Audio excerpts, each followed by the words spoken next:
To clean celery, snap required stalks off the bunch and only use what you need. Keep the rest together in the bag on the bottom of your fridge, thus it can stay fresh. Cut the base and leaves off.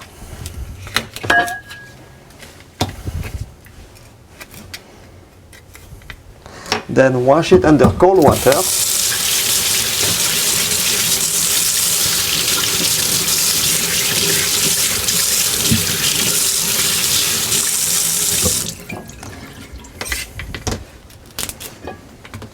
So here there is no leaves, so just trim it lightly. And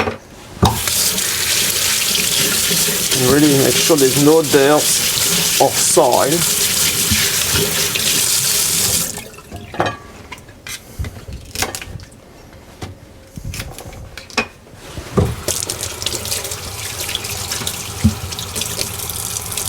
Then take your celery to the cooking area. Depending on the end usage, you may have to remove the strings. For example, if I'm using a celery stalk here in a stock, it's going to be discarded, so there is no need to remove the strings. However, if I'm going to serve the celery raw, like in a crudité, you must peel it.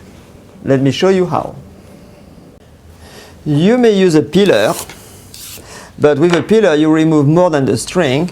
Personally, I prefer to use a paring knife. Start at the top of the stalk and make a small incision and then pull.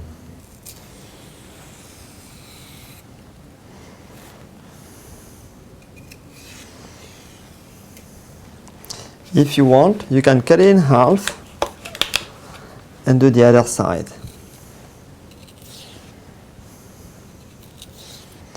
This is how we remove the strings of celery.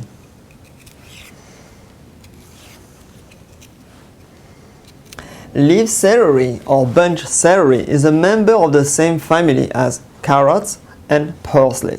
It should not be confused with root celery, also called celeriac. Celeriac is from the same family but a different plant. In celeriac, only the root is eaten. Enjoy your celery!